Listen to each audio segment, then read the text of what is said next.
Welcome to Zeo Route Planner. In this tutorial, we'll show you how to create a route for a driver using the Available Stops option. Available stops are the addresses you've already uploaded into your Stops tab.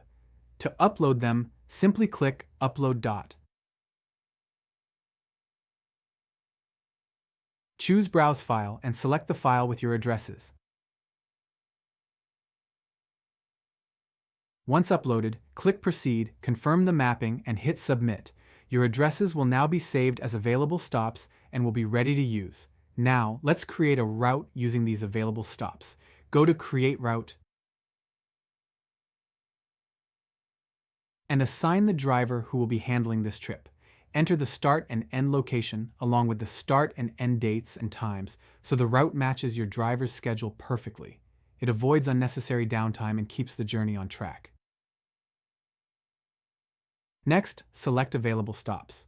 You'll now see the list of addresses you uploaded earlier. Simply choose the stops you want included in this route and click Add Stops to Route. The selected addresses will be prepared and ready for optimization. Finally, click Save and Optimize. Zeo will instantly generate the most efficient route for your driver, cutting down driving time, reducing fuel costs, and helping your driver stay on schedule with less effort.